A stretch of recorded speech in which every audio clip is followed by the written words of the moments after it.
Olá pessoal, para quem não me conhece, meu nome é Akira Saito e vamos para mais um vídeo, mais um bate-papo. Vamos falar sobre alguns conceitos do Budô. Hoje vamos falar sobre Shuhari, né, que é um conceito muito importante, né, e que é necessário, né, uma reflexão sobre cada etapa, porque é o que valida, na verdade, o sistema de graduação, né? O sistema Kyudan. O Shuhari, né, a grosso modo, seria dividido em 3 etapas, que seriam Shu, que determina o iniciante, vamos dizer assim, né, que o dever, né, quando você está na fase de Shu, é de aprender. Né? Então, você deixar um pouco de lado a ideia de que você já sabe alguma coisa, né? Então é aquela coisa de a gente esvaziar o copo para poder aprender, né? Então a função ali é aprender, né? Se esforçar ao máximo para aprender. Então isso seria mais ou menos, né, ali para algumas linhas 10º Kyu, para outras linhas 7º Kyu, e isso vai até, né, ali por volta de Nidan, mais ou menos, né?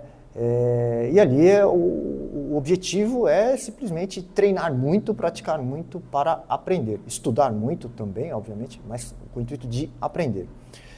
Depois você passa para a fase seguinte, que seria o Ha, que seria mais ou menos, né, a tradução para aplicar, né? Então você vai pegar todo este conhecimento, tudo aquilo que você aprendeu até então e começar a aplicar. Você vai começar a testar, vamos dizer assim, tudo aquilo que você aprendeu com o intuito de fazer exatamente estas reflexões. Né? Neste período é mais ou menos quando você começa a ter muito dos entendimentos sobre paradoxos. Né? Por que nós fazemos isso, sendo que determinada coisa nós não vamos usar? Por que nós fazemos isso? E você vai começando a entender, né, muito dos ensinamentos filosóficos e também dos ensinamentos práticos. Né? E aqui vai uma observação. Né? Quem nunca se perguntou por que nós temos que fazer círculo para fazer andamento, né, da base dentro do Karatê-Do? Né? São movimentos que muitos, né, alegam que é desnecessário, que a pessoa nunca vai usar isso numa luta, enfim.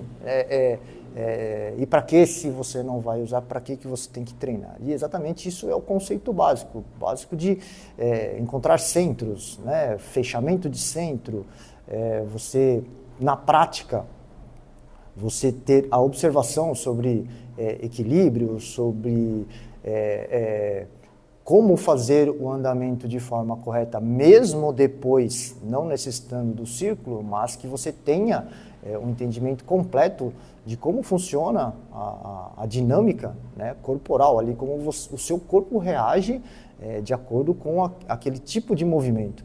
Né? Então, o círculo, né, no andamento, ele vai ter uma função prática, mas que, se você ver de uma forma muito simplista, você não vai entender. Então, anos e anos praticando para que você aprenda a fazer o movimento com o círculo, para depois você fazer a reflexão de como isso vai ser usado, e se você não tivesse feito o círculo, será que você chegaria até aquele estágio? Né? Então, a parte do Ha seria exatamente isso, você pegar aquilo que você aprendeu e começar a fazer essas reflexões, né, os próprios questionamentos em cima do que você aprendeu e começar a aplicar. Né? A aplicação ali é onde você começa a ter o vislumbre, né, talvez do entendimento técnico, né, de que aquilo funciona, e se você perceber que algo não está certo, você precisa estudar mais para você conseguir esclarecer exatamente as suas dúvidas.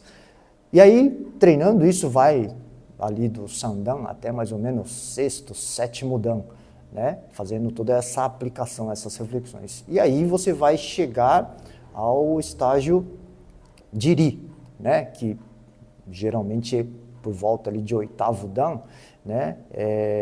E nesse estágio, e muitas artes elas têm a nomenclatura para isso, né, para Shuhari, né, tem até os títulos, né, várias artes elas têm ali, depois desse 7º ou 8º Dan, eles têm o título de Hanshi, né, que seria exatamente a tradução para aquela pessoa que atingiu o grau máximo de conhecimento, né, de sabedoria, e passa a ser então uma pessoa a ser seguida. Nesse estágio é que acontece, por exemplo, a autorização, vamos dizer assim, né, e sempre vindo de uma ordem de hierarquia, né? As pessoas não fazem isso por conta própria, não é simplesmente, eu quero inventar algo novo e vou fazer. Não é assim que funciona dentro das artes marciais, pelo menos dentro das artes marciais sérias, né? Sempre há uma entidade, um órgão da qual valida aquilo que você está dizendo. E dentro deste processo, né, quando você tem esse estágio, né, de Ri, e algumas artes você tem o título de Hanshi, é que você pode exercer o seu ponto de vista dentro daquela arte, né? Então você pode simplesmente concordar, e aí não muda nada, né? Mas também você pode, né, ter ali o seu próprio ponto de vista de que determinado movimento seria melhor sendo feito de outra forma, né? Claro que dentro de uma estrutura, você chegou até ali dentro de uma estrutura técnica, então não vai ser nenhuma mudança drástica, né? Não vai, porque concordemos aqui, se você não concordasse com nada daquilo que você estaria fazendo, provavelmente você não estaria ali, não teria chegado até ali. Então, são mudanças sutis, né? Algumas delas tecnicamente, e que, neste caso, ela é autorizada, ela é possível. Alterar coisas dentro das artes marciais por vontade própria, sem ter este conhecimento, vamos dizer assim, passa a ser até irresponsável, porque você pode estar alterando uma linha, né, histórica, né, daquela arte, e sem saber a própria consequência, né, porque você está simplesmente alterando alguma coisa sem ter o devido conhecimento para tal, né, e também sem ter a autorização, porque você pode estar alterando e, consequentemente, alguém pode estar seguindo e estar criando algo que pode ser que esteja totalmente errado, né? Então, dentro da arte marcial existe esse processo, né, de Shuhari. Obviamente, por haver, né, este processo, não é preciso dizer que a prática ela tem que estar totalmente envolvida, né? Nada dentro da arte marcial ela é simplesmente teórico, né? Não é somente conceitual. Você precisa ter, claro, obviamente, a teoria, seguir a teoria, mas tudo isso de forma prática, né?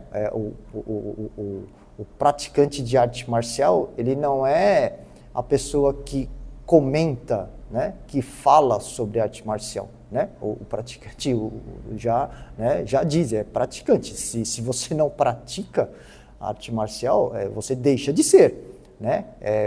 Budoka, né? Karateka, né? Judoka, né? Uma partícula, nesse caso do kanji do japonês, esse caso significa a pessoa que pratica, né? Então, assim, não tem sentido nenhum você dizer que faz uma arte marcial se você não pratica. Até porque o conhecimento aplicado dentro exatamente desse processo de Shuhari, ele só vai ter valor com a prática. Não tem, é absolutamente impossível você estar no processo de Ha, né, dentro desse Shuhari, sem praticar e conseguir fazer essa parte de reflexão e entender, né? Começar a entender realmente os conceitos, se você não pratica, né? Se você não está ali fazendo a base, fazendo a técnica, suando, sentindo dor, não há como você ir para o próximo estágio de Ri, né, sem a prática, né? A prática, neste caso, é fundamental. Às vezes até parece meio óbvio e parece até tipo desnecessário, né, eu ter que falar esse tipo de coisa, mas é que No Japão é totalmente desnecessário, obviamente. Tipo, você vai no dojo e é comum você ver o sensei fazendo, praticando, né? Ele não está somente falando sobre algo que aconteceu com ele há 20 anos atrás, não. Ele diz que aquela técnica funciona de tal forma assim e ele te mostra exatamente que funciona assim. E esse é o correto, este é o caminho, exatamente. A arte marcial, ela, né, a filosofia, ela é embasada em cima de caminho, né? Ele te mostra, né? Porém, no Ocidente, de forma geral, isto não é tão aplicável, né? É muito comum, né, ver pessoas graduadas, né, que já não fazem e alegam que não conseguem, mas alegam que não conseguem por fator de idade. E eu meio que discordo, né, desse tipo de conceito, né? A arte marcial, ela existe exatamente para manter você praticando, né? Não há fundamento nenhum você iniciar a prática da arte marcial, sendo que em um determinado momento eu não vou poder praticar mais. Isso não faz sentido, né? A prática da arte marcial é exatamente para isso. O que difere, né, o praticante, eu acho que o praticante ele precisa ter isso em mente, que o que difere ele dos demais é exatamente isso. Ah, nossa, eu tenho um amigo que tem 50 anos e, puxa vida, ele já não consegue, né, subir correndo, né, 2 lances de escada, ele já fica todo ofegante, não consegue, ele não consegue mais agachar para pegar, ele não consegue fazer, enfim. E você, praticante de arte marcial, você deveria, né, estar ali e falar, não, eu pratico arte marcial e estou, né, em plena forma, consigo fazer ainda, né, consigo chutar a cabeça, enfim.